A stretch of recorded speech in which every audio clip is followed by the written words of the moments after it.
तिसऱ्या श्रावणी सोमवारी शिवयोगी श्री सिद्धरामेश्वर महाराजांच्या दर्शनासाठी भक्तगणांची अलोट गर्दी झाली होती। चैतन्यमय अशा वातावरणाची अनुभूती या निमित्त प्रत्येक जण घेत होता।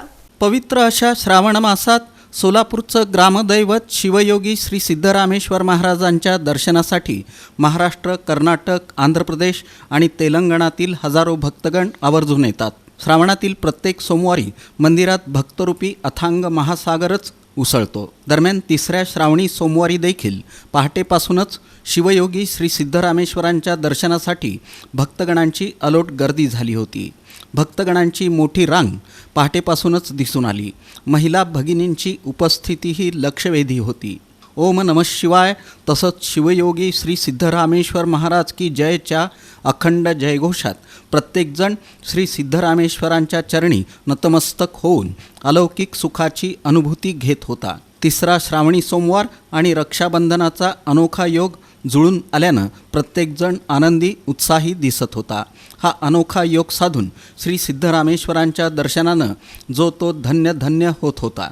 मंदिरात पहाटेपासूनच धार्मिक विधींना सुरुवात झाली होती। पहाटेच्या प्रसन्न अशा वातावरणात श्री सिद्धरामेश्वरांच्या दर्शनानं चैतन्यमय अशा वातावरणाची अनुभूती या निमित्तानं प्रत्येकजण घेत होता।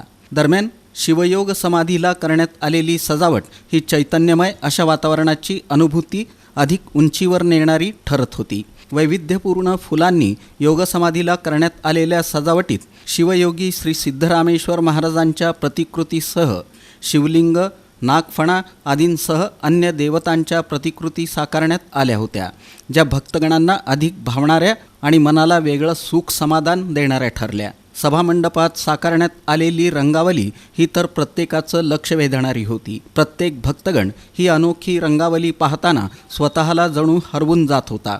अत्यंत सुंदर, सुरेख, तितकीच भव्य, दिव्य आणि वैशिष्ट्यपूर्ण अशी ही रंगावली भक्तगणांची दाद मिळवणारी ठरली।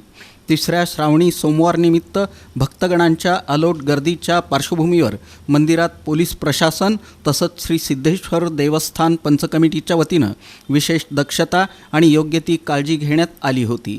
बालगोपाळांपासून ते अबालवृद्धांपर्यंत सर्वांनीच शिवयोगी श्री सिद्धरामेश्वरांचा जय जयकार करत मनोभावे दर्शन घेतलं। भक्ती सागराला या निमित्तानं जणू उधाणच आलं होतं। भक्तगणांच्या प्रचंड गर्दीनं मंदिर परिसर जणू फुलून गेला होता।